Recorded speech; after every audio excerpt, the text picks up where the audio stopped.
Zoe Adamovicz. I'm a CEO of co-founder of Neufund.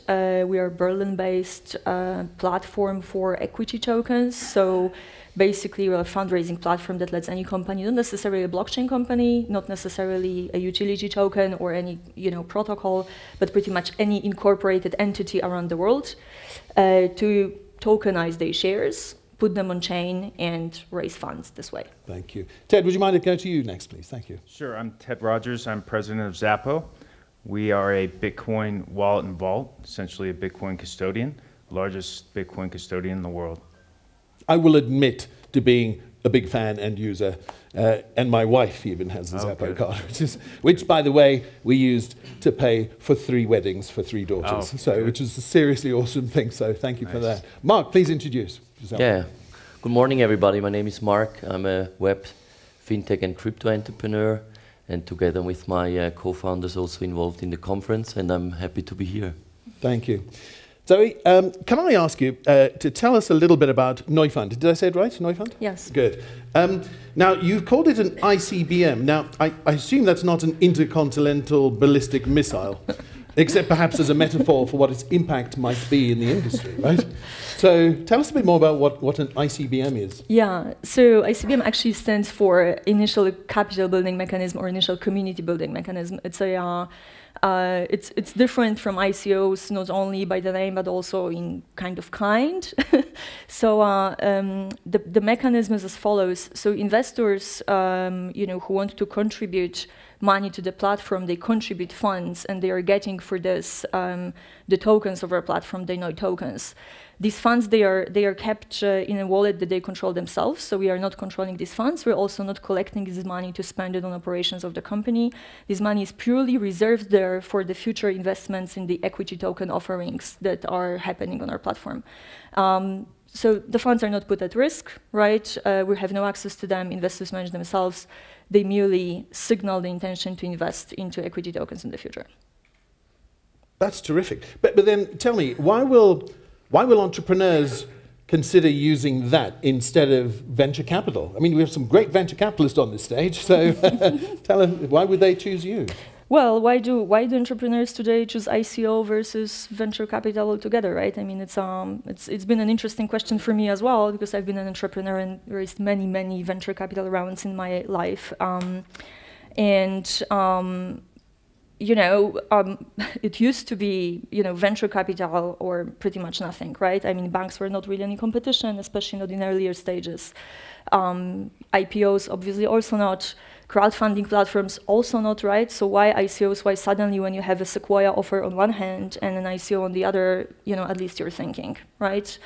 And this is true for pretty much all mature funders that I know, right? So everyone is coming to us saying, please make us an ETO.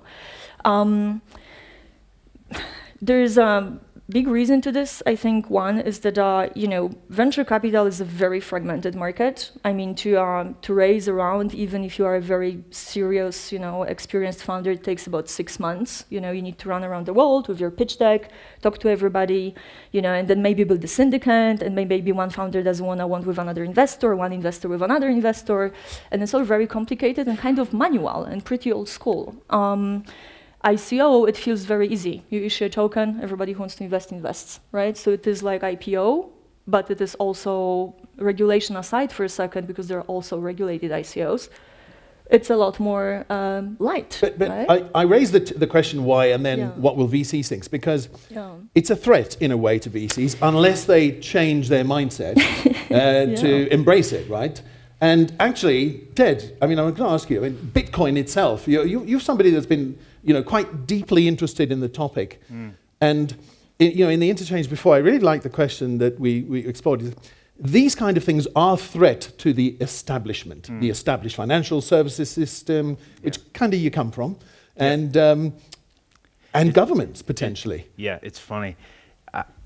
Not more than a year ago, I was the rebel maverick in the room because I was into Bitcoin. Now I'm the conservative banker because I'm into Bitcoin. I've actually been surprised at the conference. It's been a tremendous conference, and I'm really grateful that I've been included. But Bitcoin hasn't been talked about very much, and it surprised me. Bitcoin is the greatest money that human beings have ever known. That's a tweet. And no, and it's not original. It's something that, if you look at the characteristics of sound money, and the reason that gold has been the standard for sound money for 5,000 years, Bitcoin has those characteristics in greater aggregate amounts than gold, and its ascension is inevitable. And the value that it is today is a fraction of what it will be. I actually did not answer the poll question. That the notion that Bitcoin won't be worth more than 100,000 before 2025 to me is laughable. I think that honestly, before the oxygen got taken out of the room by alt currencies and ICOs, I think we could have been close to 100,000 by the end of this year. Oxygen taken out of the room, or broadened the opportunity? Well, let me say this.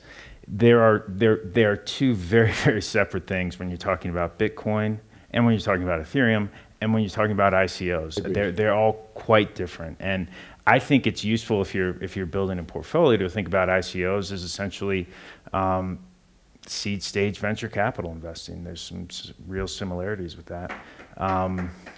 I like that. And when you're talking about Bitcoin, you're talking about in essence a store of value, and gold 2.0, which will eventually probably become a meta currency.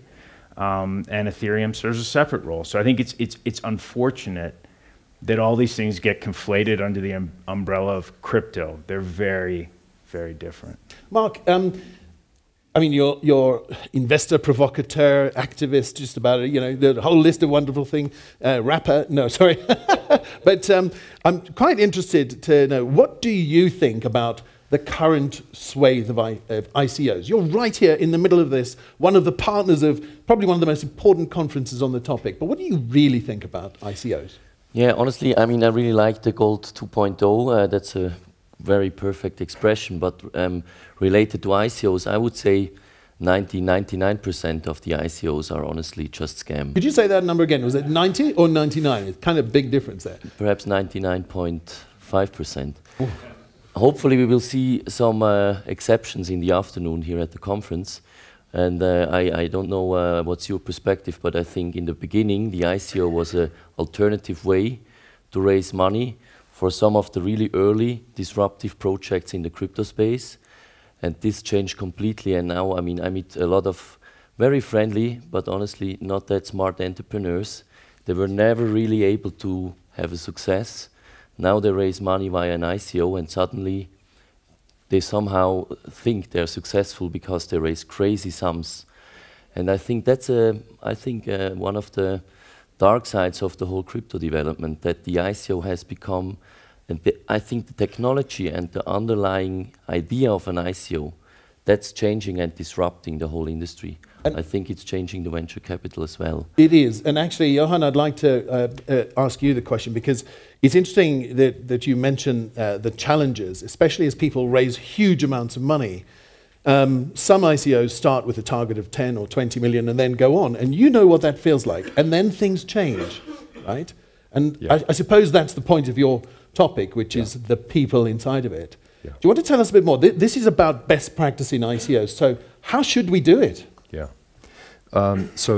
Maybe just before I get to that, I totally agree with Marc. I think the overwhelming majority do not have substance. But we saw exactly the same in the internet boom, the 1990s. And more generally, we see this right through history. We even see it before humans, the Cambrian explosion.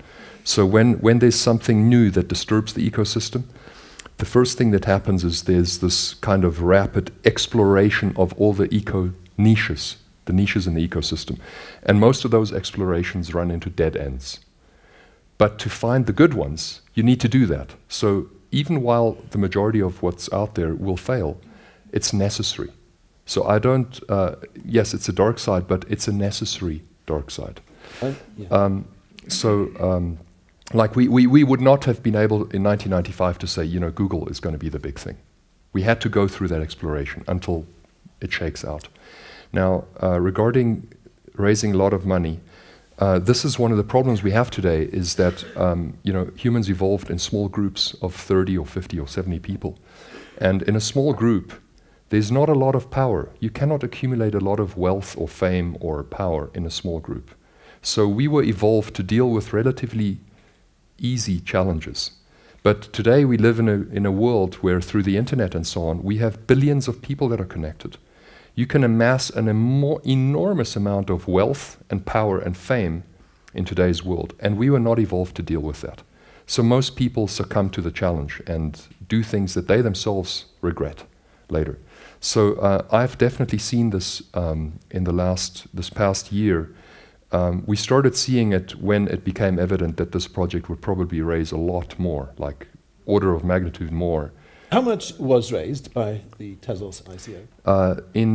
At the closing date on July 14, it was 232 million What was your initial target? We thought that it would be very successful if we raised 10 to 20 million. So it was certainly at least 10 to 20 times more than our optimistic expectation. When you created the foundation, did you think about what to do in that case, or do we now know what to do? Well, first I want to say that the project was conceived by Arthur Brightman. So I don't want to claim that this is my project or anything. Great. Yeah, absolutely. So Arthur had the idea and he started the development, and he asked me to help him at some point, and I came in to help. I think the question is about governance of a foundation. Exactly. You target 20, you raise 200. Does the foundation structure, because it's kind of one of the immutable things about Swiss foundations is they are kind of not changeable, right? Yes, and I think the misunderstanding here, and this is one of the things when you're in an environment that develops very rapidly, which is what startups are, we don't pay too much attention to the details. And that's correct. That is how it should be. But otherwise, you'll take forever and you lose the game. But inevitably, that also means that you make mistakes. You miss things. And I think one of the misunderstandings for the international community is that they understand what a trust is. A trust is a legal entity that's formed where the person who gives the assets then controls the trustee. The trustee is legally separate, but really de facto controlled by the person who gives the assets. Now, in this case, it was not the Brightmans that put the assets in. It was the community of people that put it in. But nevertheless, I think the understanding was that they had the idea, so really the foundation was there to execute what they wanted. On that idea? Yes. And in fact, to be frank, that was also my understanding initially. And that's how we acted. It was only when things got difficult that we looked at what is actually the situation? How does this actually work according to the law in Switzerland? And foundations in Switzerland are not a trust. They are not a trust. They are completely separate. They are regulated separately. They have a supervisory authority.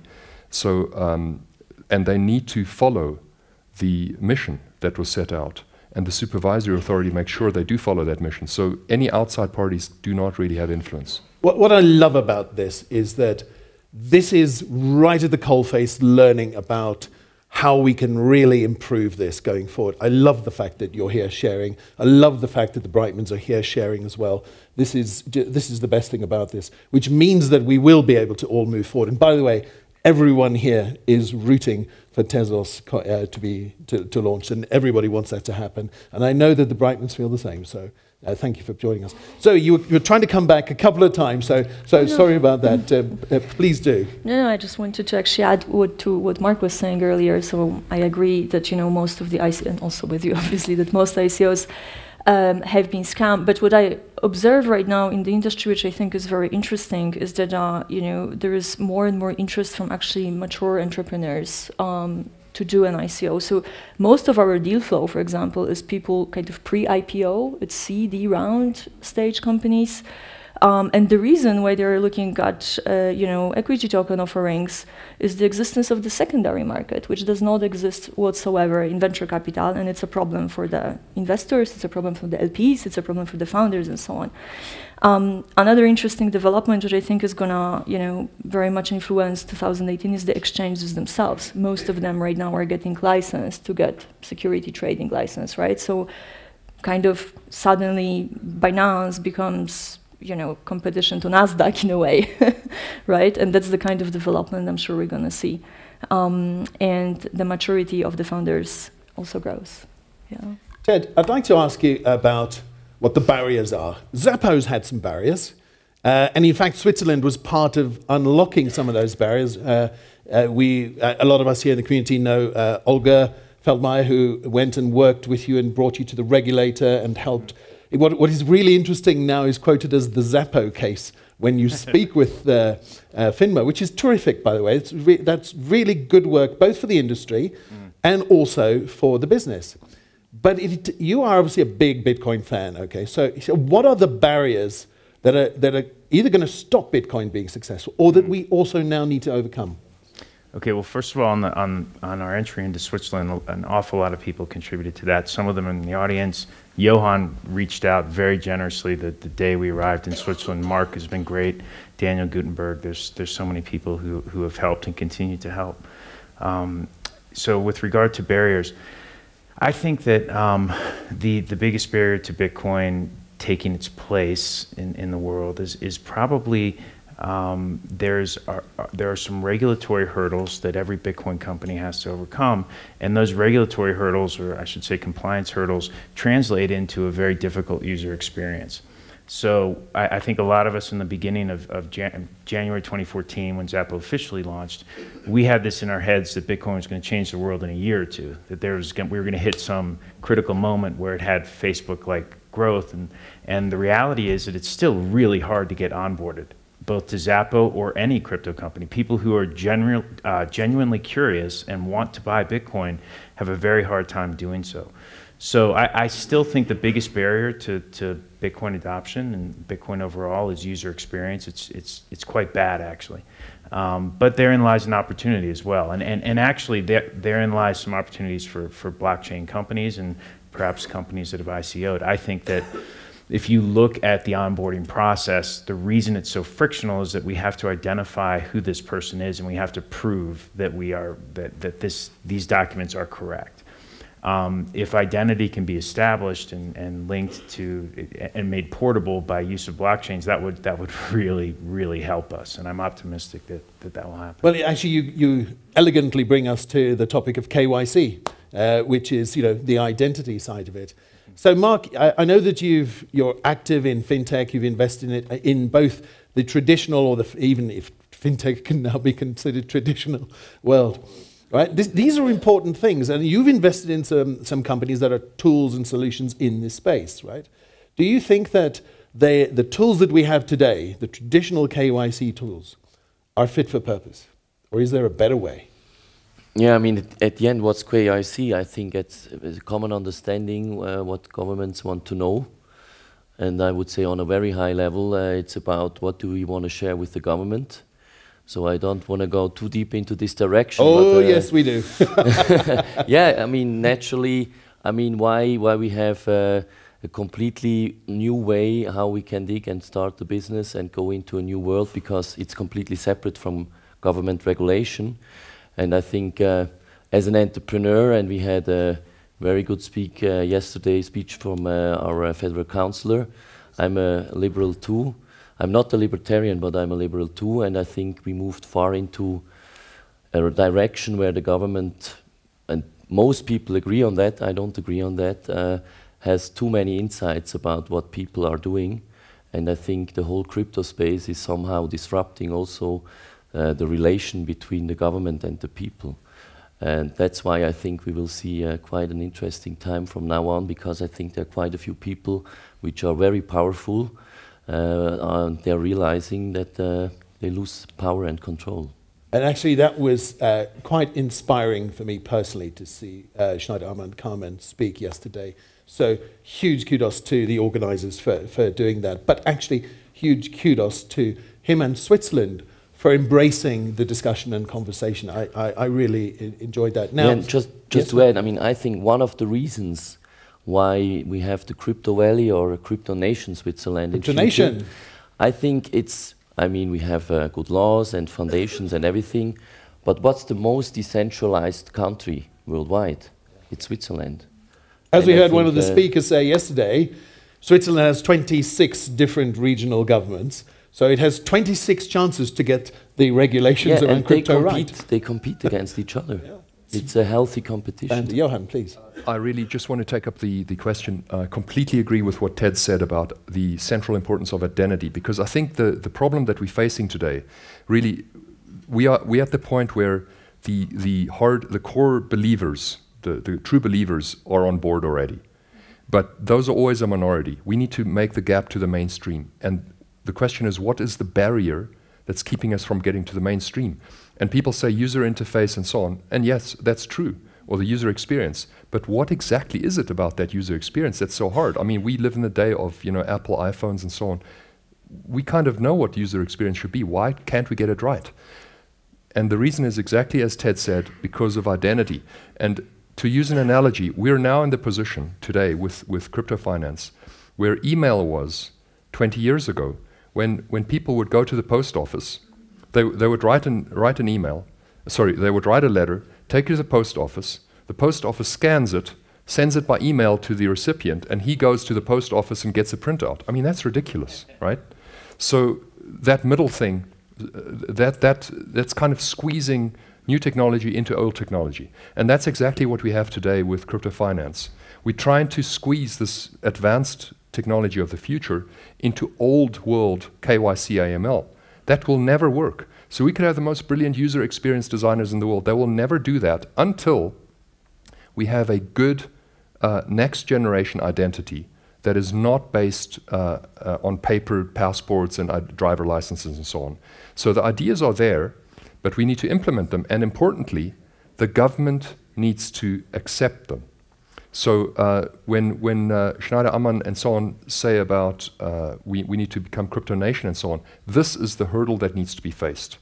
They need to say, first we need entrepreneurs who develop a good solution for identity, and the thing that we should focus on is the rate of false positives, false negatives. In other words, nothing's perfect, so people will be able to use any technology, passports, whatever, will be able to fake it, and there'll be mistakes. But we need to develop a technology that has a better success rate, in other words, lower error rate than conventional passports and driver licenses. And when you can, as an entrepreneur, go out there to the government and say, look, this technology is more secure than the passports and everything else that you use. And prove it as well. And you can roll it out to everybody, and then we need a forward-looking government like Switzerland to say, yes, we're going to do this. Once you have that, the user experience will be there, the onboarding will be easy, and this thing can really become Okay, I need a huge thank you for this wonderful panel. Thank you.